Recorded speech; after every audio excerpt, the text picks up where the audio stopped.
Olá, galerinha do 8º ano. Nós vamos continuar com as nossas aulas de história por aqui, por essa modalidade à distância, tá certo? Nós já iniciamos a questão da Revolução Industrial que ocorreu na Inglaterra, tá certo? Esse foi o nosso assunto.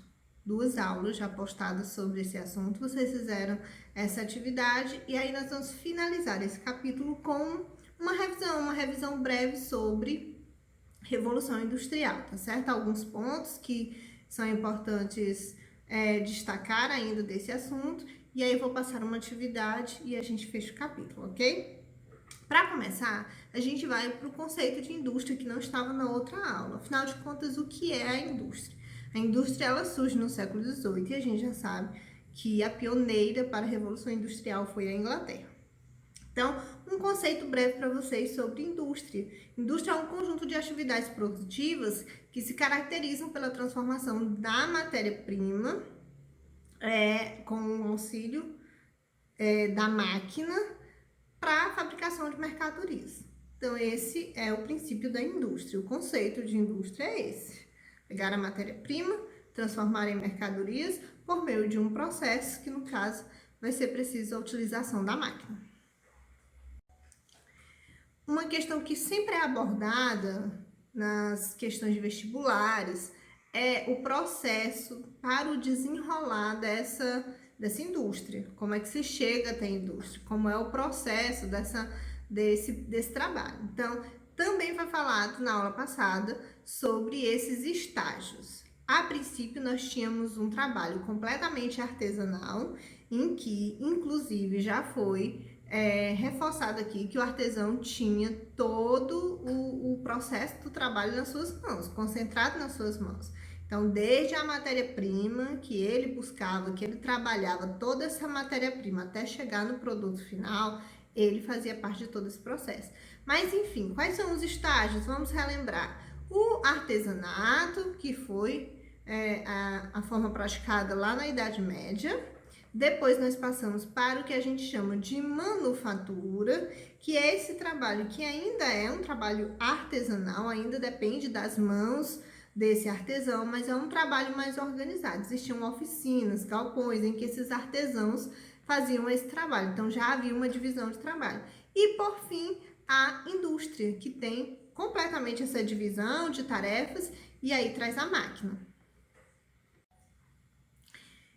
Existem assim, nós dividimos, os historiadores costumam dividir em 2 períodos grandes de industrialização, né? Além das fases que a gente sabe que a Revolução Industrial ela não é estagnada, ela passa por 3 fases, mas assim, existiram os países que se industrializaram no século XVIII, não é? A Inglaterra foi a pioneira dessa industrialização e depois isso se estendeu para os demais países da Europa. Então, a gente classifica isso como a industrialização clássica, que ela vem no século XVIII e todo o século XIX. Quais países participaram desse princípio de industrialização? Os países da Europa, de uma forma geral, claro que não todos, ainda não todos, mas a maioria na Europa se industrializaram, além do Japão e dos Estados Unidos. O único país nessa época aqui na América foram os Estados Unidos que se industrializaram. E que pode ser classificada aí na industrialização clássica. A industrialização tardia foi aquela industrialização que veio muito tempo depois, já na segunda metade do século XX, pós Segunda Guerra Mundial, é que alguns países começam seu processo de industrialização e entre eles está o nosso Brasil. O Brasil, a industrialização de fato alavanca-se aqui no Brasil na década de 30 no governo de Getúlio Vargas. Antes, essa industrialização houve uma iniciativa, mas ela não foi concretizada de fato. E lembrando, fazendo parte dessa revisão, a gente não pode esquecer que a Inglaterra foi a pioneira na industrialização, não é? Então, o mérito da Inglaterra, ela foi o berço da Revolução Industrial, foi lá que tudo começou e a gente já sabe, inclusive nós estudamos na aula passada, os motivos que levaram a Inglaterra a ser a primeira a se industrializar, né? Entre os recursos naturais que ela possuía, o acúmulo de capital e o próprio liberalismo econômico que a Inglaterra vivia, né? O parlamentarismo, o que era importante, era uma monarquia parlamentarista.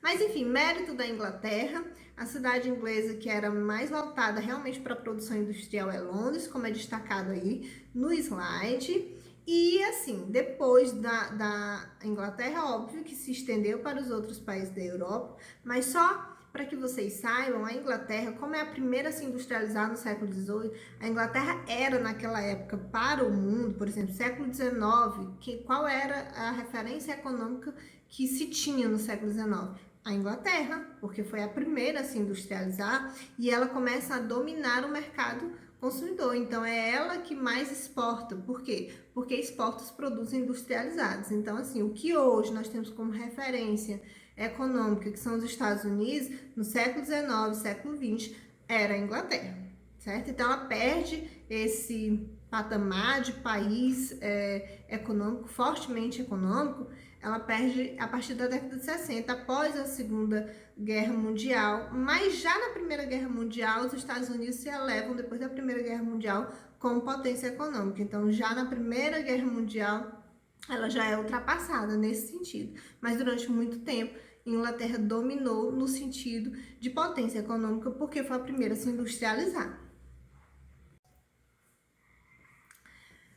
A gente vai falar um pouquinho do Brasil agora, tá? Para que vocês entendam que a industrialização, que começa no século XVIII, se expande pelos demais países, mas assim, em relação ao nosso país, o Brasil, ela chega muito tarde, já no final do século XX, segunda metade do século XX, e precisamente depois mesmo ali da Segunda Guerra Mundial, tá? Então a gente tem no cenário político brasileiro um nome que se destaca para de fato acelerar o processo de industrialização no Brasil, que é o presidente Getúlio Vargas, ok? Que ele chega a ser presidente, inicia-se chegando à cadeira da presidência em 1930, ele passa 15 anos sendo presidente, porque aí vem um golpe, permanece no poder durante 15 anos, depois ele retorna novamente. Mas assim, enfim, a partir de 1930, a industrialização começa de fato a se acelerar no Brasil por causa de Getúlio Vargas. Houveram iniciativas, houveram ensaios na industrialização antes de 1930, certo? Houveram sim. Na verdade, desde que a família real veio morar no Brasil,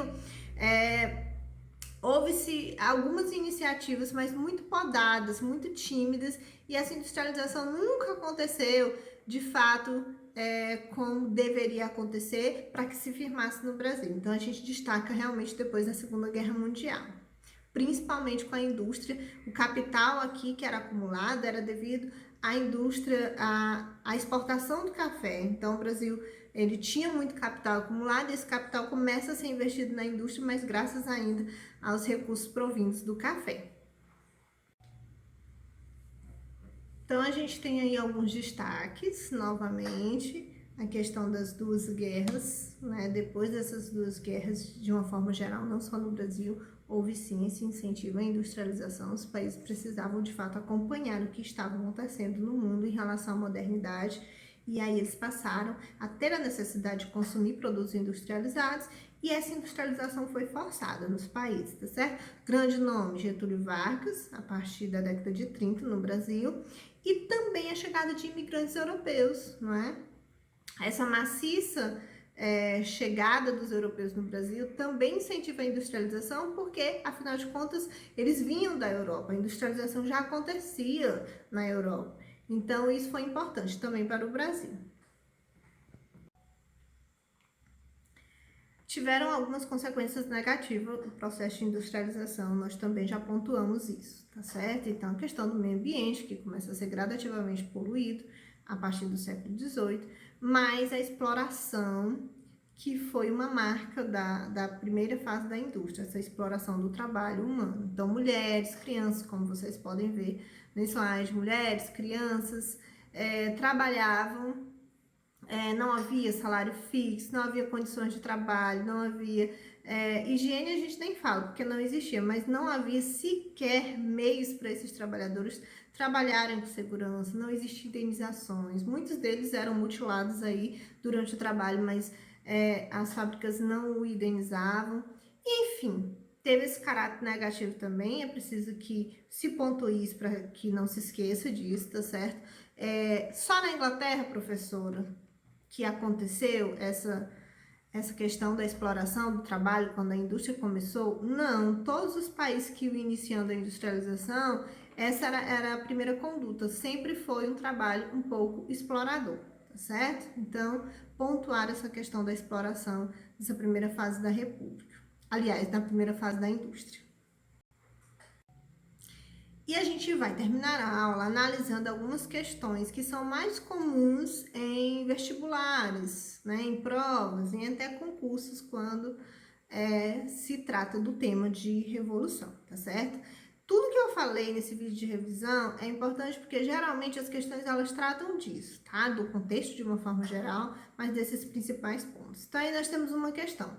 A industrialização é um dos principais agentes de transformação do meio e da construção das bases da sociedade. Entre os efeitos desse processo sobre o espaço geográfico, podemos assinalar. E aí nós temos aí as 5 opções que sempre são 5 opções em questões objetivas. Aí eu tenho a ruralização das sociedades. Então, atentem para o significado de palavras. Ruralização é tornar rural, né? Mais voltado para o campo e não cidade. Então, descarta. Contenção da migração pendular. Contenção a migração pendular é você ir e voltar. Ir e voltar. É você que mora no campo, viajar para a cidade para estudar, mas voltar. Então, essa migração diária que você precisa fazer entre 2 cidades, né? Por exemplo. Então, não é o caso. O recuo da oferta de matérias-primas, o aumento da migração campo-cidade, a descaracterização da hierarquia urbana. O que seria? Pense aí. Então, analisadas todas as opções, nós chegamos à conclusão de que só pode ser a letra D, o aumento da migração campo-cidade, né?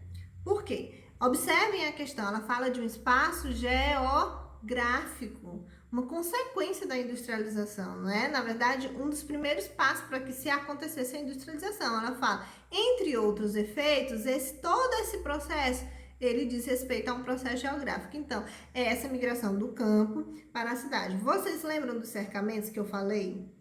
Os cercamentos que aconteceram no final da Idade Média? Pois é, retrata muito bem esse contexto histórico.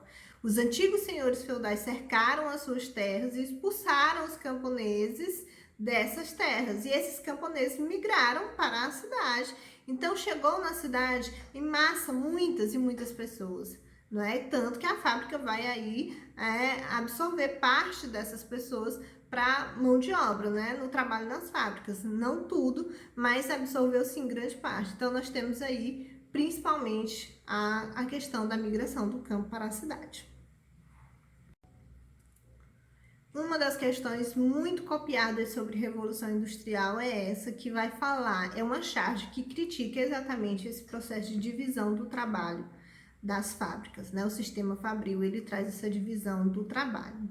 Então, o trabalhador, ele não tem o controle de ter todo o processo de produção, certo? Então, o que que temos aí? Uma charge que diz o seguinte, esse senhor velhinho, depois de muitos anos trabalhando na fábrica, ele diz o seguinte, vou me aposentar amanhã e sabe o que vou fazer? Andar até o fim desta linha de montagem e descobrir o que é que eu estou fazendo há 30 anos. Por quê? Porque o serviço dele era colocar o parafuso, colocar o parafuso, colocar o parafuso. E, na verdade, ele não sabia o final. O que era exatamente aquilo que ele estava ajudando a produzir. Pois é. Então, vamos verificar aí o processozinho dessa questão que eu botei para vocês. O final dela. Então, essa charge, ela está retratando o quê? Aí nós temos aí 3 pontinhos. No processo de produção, os operários foram submetidos à intensa divisão do trabalho. Isso é verdadeiro ou falso? Intensa divisão do trabalho. Houve intensa exploração do trabalho artesanal em um contexto no qual cada trabalhador não tinha o direito de conhecer todo o processo da produção. O produto da atividade industrial não dependia do conhecimento de todo o processo produtivo por parte do operário. E aí? Todas estão certas? Uma está certa? O que vocês acham? Pensem aí. Vamos ver se vocês acertaram. Então, nós descartamos só o segundo ponto, porque diz o seguinte: houve uma intensa exploração do trabalho artesanal. Não, não houve. O trabalho artesanal, na verdade, com a indústria, ele foi completamente descartado. Houve um trabalho industrial. Na verdade, nós passamos da maquinofatura, aliás, da manufatura para a maquinofatura. Então, a máquina vai substituir tudo isso. Então, embora no final desse pontinho tenha assim, ó. Cada trabalhador não tinha o direito de conhecer todo o processo de produção. E isso de fato está certo. Na indústria eles não tinham esse direito. Era um processo. Esse sistema fabril trouxe essa divisão do trabalho e o trabalhador não concentrava mais em si todo o processo desse trabalho, não é? Esse trabalho era extremamente dividido, mas pelo fato de falar aí na exploração do trabalho artesão, a gente descarta. Compensação, nós temos aí o primeiro ponto que fala que os operários foram submetidos a uma intensa divisão do trabalho, tá certo, e que esse produto não dependia do conhecimento do proletariado, do trabalhador, e realmente não dependia do conhecimento dele, não é? Até por conta dessa divisão do trabalho. Gente, esse vídeo, ele é para revisar o conteúdo, tá certo? Por quê? Porque a gente fecha um capítulo, nós fizemos essas primeiras atividades, eu vou passar agora as questões de vestibular para vocês fazerem, que são questões que retratam essa questão da industrialização de várias faculdades, de vários vestibulares, então a gente está, de fato, treinando já para vestibular. Então, assim, respondam essas questões, eu vou colocar já na atividade, lá no campo da atividade da plataforma, vocês respondam e vocês vão enviar somente o gabarito, tá bom? Não precisa tirar foto da página do livro, não. Vocês vão digitar e enviar o gabarito, tá bom? Boa sorte!